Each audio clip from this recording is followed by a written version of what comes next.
دوسرا سوال یہ ہے کہ رمضان کے مہینے کے بارے میں ایک حدیث یہ آتی ہے کہ اس مہینے میں شیاطین کو قید کر لیا جاتا ہے۔ اس کا کیا مطلب ہے؟ جبکہ رمضان میں بھی ہم دیکھتے ہیں کہ بہت سارے لوگ اپنی منمانہ زندگی گزار رہے ہوتے ہیں۔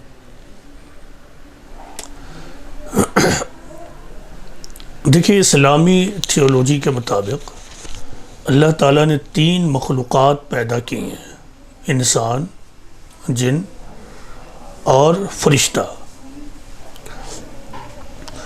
جنوں ہی میں جو نافرمان نکلے انہیں ہم ابلیس کہتے ہیں، اور جس سے انسان کے اندر نافرمانی کی صفات پیدا ہو جائیں، وہ نافرمان ہو جائے، تو پھر اسے ہم شیطان کہتے ہیں۔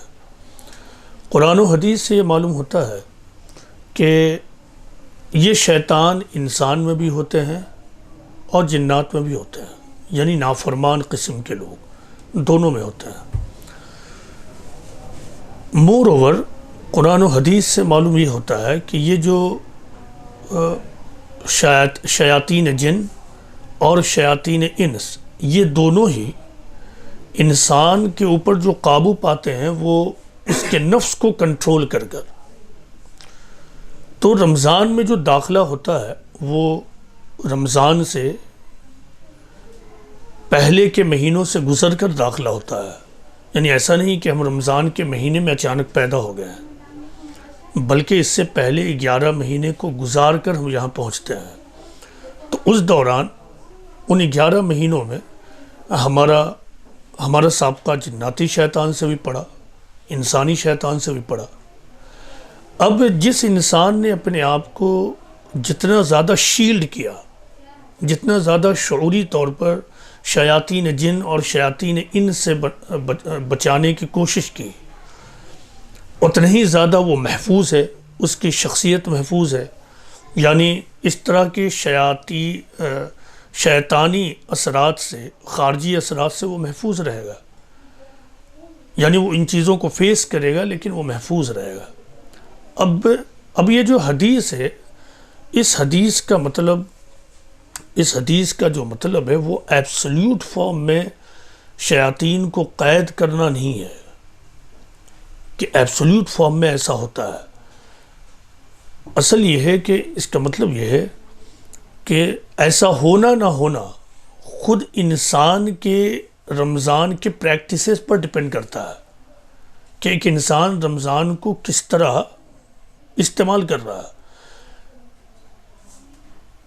رمضان میں شیاطین جن اور شیاطین انس کا زور کمزور پڑ جاتا ہے۔ اب اگر ایک انسان محفوظ حالت میں پہنچا ہو یا ایون ان پروٹیکٹڈ حالت میں رمضان میں داخل ہوا، لیکن رمضان کے مہینے کا وہ اہتمام کر رہا ہے۔ آپ کو معلوم ہے رمضان کے مہینے میں 5 وقت کی نمازوں کے علاوہ مسلمان قیام لیل کرتے ہیں، جو مسلمان کرتے ہیں وہ کرتے ہیں قیام لیل، اعتکاف ہے، زیادہ سے زیادہ قرآن کا اسٹڈی کرنا ہے، دینی محفلوں میں بیٹھنا ہے، دروس میں بیٹھنا ہے، درس کو سننا ہے وغیرہ۔ تو ان وجوہات سے جو چاروں طرف کا ماحول ہے وہ ایک روحانی ماحول بن جاتا ہے۔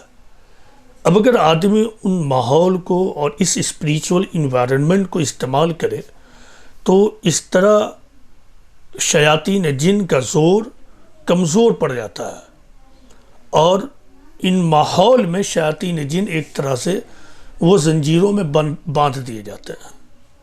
تو سارا معاملہ انسان کا اپنا ہے۔ اگر ایک انسان خود شیاطین کے پھیر میں پڑنا چاہے، وہ نفس کے دباؤ میں، جیسے شیاطین کو تو قید کر لیا جاتا ہے لیکن اس کا نفس تو سفر کرتے ہوئے آ رہا ہے۔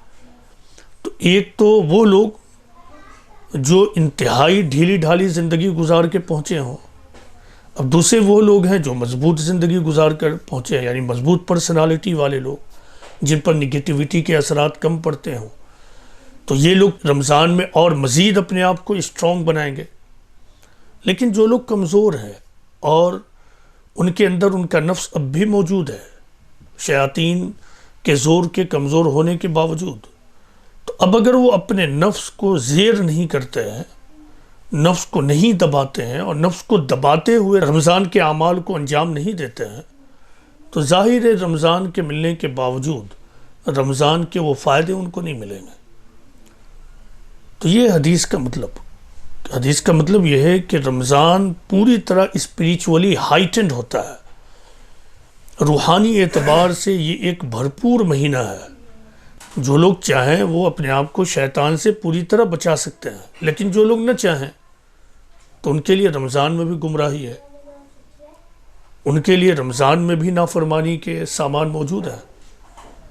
تو اصل معاملہ کیا ہے کہ ایک آدمی یہ چاہے کہ میں شیطان سے بچوں، تو جب وہ چاہے گا تو رمضان کا جو ماحول ہے اس کے لیے مددگار بن جائے گا، رمضان کے جو اعمال وہ انجام دے گا اس کے لیے وہ اعمال مددگار اور ہیلپفل بن جائیں گے۔ جو نہیں چاہے گا تو اس کی زندگی ویسے ہی رہے گی۔ آپ سڑکوں پر نکل کر دیکھ لیں، تاجر لوگ عام طور سے رمضان میں اور زیادہ تجارت میں لگ جا رہے ہیں، عورتیں عام دنوں میں کھانا بناتی ہیں، رمضان میں اور کھانا بنانے میں لگ جا رہی ہیں، یعنی مرد وہاں پھنسے عورتیں یہاں پھنسیں۔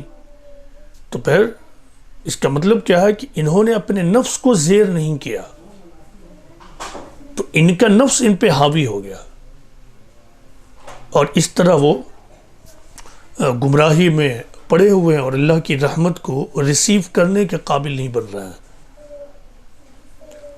دیکھیں، ہمیشہ یاد رکھیے کہ کسی چیز کو ریسیو کرنے کے لیے ایک کنٹینر کی ضرورت ہوتی ہے۔ اگر کنٹینر نہیں ہے تو ظاہر ہے اس میں وہ سامان، وہ چیز ریسیو نہیں ہوگی۔ مثال کے طور پر آپ کو ایک بکٹ پانی لینا ہے، تو بکٹ میں پانی فل ہو جائے اس کے لیے ضروری ہے کہ بکٹ صحیح سلامت ہو، بالٹی صحیح سلامت ہو۔